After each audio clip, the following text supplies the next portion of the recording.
Time for another weekly stock market forecast. This is for week number 10 out of 52. So that's March 6th through March 10th. Let's go ahead and get into it. Quick recap of the 1 month sector performance. We can see the industrials and energy are the only sectors that are positive, and not by much. Every other sector has been negative the past 1 month, especially real estate. Look at utilities and real estate. Utilities down almost 5% for the month, and real estate is down about 5.5% for the month. So not a whole lot bullish going on there as far as a sector outlook. Year-to-date performance of the big equities. So the QQQ is still in the lead, up 13%. Nice little uptick this week, so that's encouraging for the bulls. IWM, that's the Russell 2000 ETF, up 10%, SPY up 5%, and the Dow Jones Industrial Average ETF, the DIA, is up, just barely, up over 1%. And it was negative last week, so it had a nice little uptick this week. All right, so let's get into the Russell 2000, our market analysis. We'll start there. If we look at the monthly chart, which we will, we can see that the monthly chart is starting to gain a little bit of strength here. Last month was bearish with that topping tail, but so far in the month of March, we're starting to see the bulls coming out of hibernation. Let's see if that continues. And we can see that on the IWM as well. Really the same chart there. And on the weekly chart, still stuck in that range bound between 1700 and 2100. And same on the IWM, still stuck between about 160 to 210 range. On the daily chart, we start to see a little bit more detail here as we zoom into the daily chart on the futures. We can see that that support area that we identified a few weeks back has been working. So far, so good. We had a really nice rally today, ended up strong. And you can see on the IWM, same thing there. That support has worked out quite nicely the past 2 days in a row. Really, we've had two big rallies out of that support area. We'll see if it continues, but if it does, then it should rally right back up into that resistance, about the 196 area. So if you're in that trade, in a bullish trade, that would make a good first target at least. If you think it's going higher, which I do eventually, then you can hang on to that and let those profits run on the remaining part of your shares or contracts or whatever it is that you're trading on that. Let's take a look at the NASDAQ.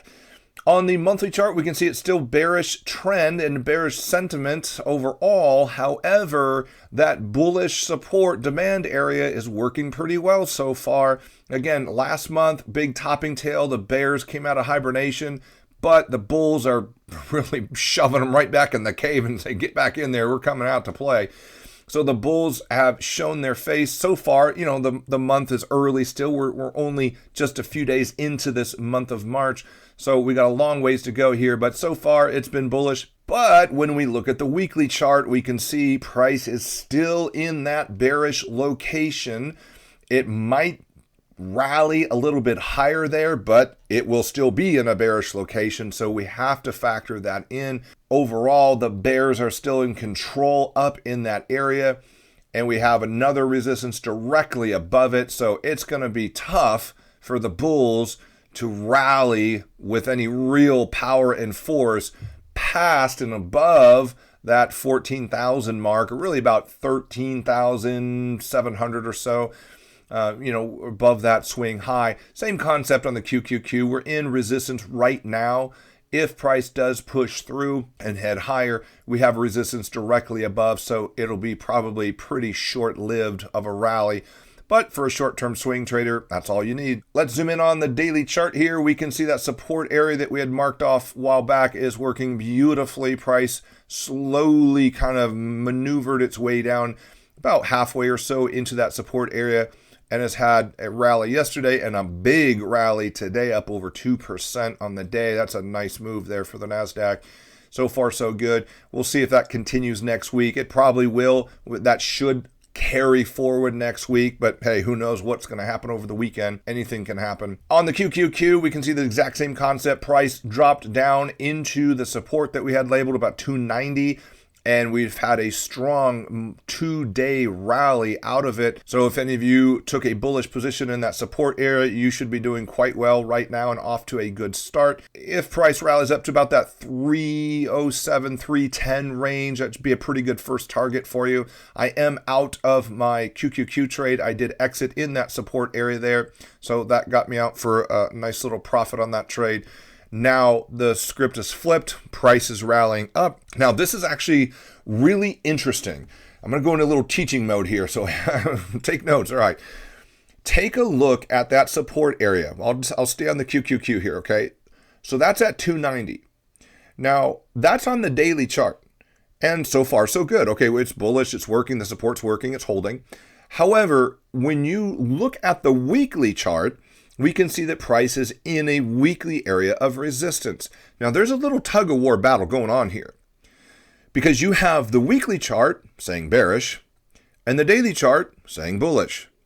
Now, usually what happens is the higher time frame wins. That's most times. However, on occasion, those lower time frames actually win the battle. So what does that actually look like if that's one of these scenarios? What that would look like is price continuing to rally up to that 310 area and beyond, making a new higher high in price. Now that's going to be important because what that will do then is that would basically mean that this $290 area would then be a higher low in price, again on the daily chart, which would just confirm the uptrend and confirm that the bulls are in control on that daily chart. Now, that could certainly spill over into, say, the Russell and the SPY and all the other stocks out there. And if these stocks can make higher highs and higher lows going into the rest of the month here, that's going to alert a lot of other traders out there and give them more confidence to buy even more. And that will fuel price even higher. And then we go up into that weekly resistance up there about the 325, 330 area on the QQQ weekly chart. And then, probably get a little pullback from there. So what I'm getting at here is this support area right here at 290 is really quite important for the next several weeks, depending on how it follows through. So pay special attention to the follow through of this rally that's happening these past 2 days. If it follows through the rest of the week and can make a higher high, this is really great news for the bulls. All right, anyways, there's your little teaching moment for the week there. All right, let's jump into the S&P 500. Let's take a look at that. As we look at the monthly chart, we can see it's still bearish as far as the trend and sentiment. However, that bullish location at right about the 3,500 area marks looking pretty good. It's held up nicely so far. Price is really starting to tighten its range. So if you look at the range of the candles, they're getting a little bit more narrow and narrow, like they're being pinched at the end of those last several candles there. Now, what that basically means is that price is expanding or it's contracting. Price does only one of two things there. Right now, it's been contracting. And we can actually see that better, a picture of that on the weekly chart. Notice those swing highs and swing lows, those, where it goes up and then down and down and then up. Those little up and down movements are getting smaller and smaller and smaller. They're getting closer and closer and closer to each other, in other words. That's that tightening that I was telling you about. Now, that's not a bad thing.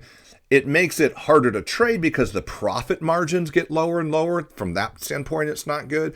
However, when I say it's not a bad thing, what I mean by that is oftentimes when price really constricts and tightens up into really small, narrow ranges like that, it breaks out into an area or a price movement of expansion next. That's very important because that, traders, is where you get the big moves in price, is when you get that big expansive move, and that's what we want to see.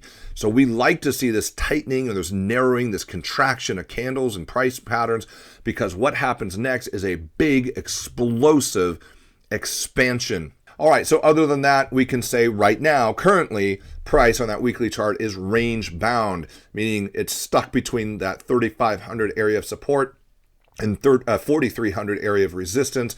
On the SPY, that same amount would be 350 on the chart for support and 430 for resistance.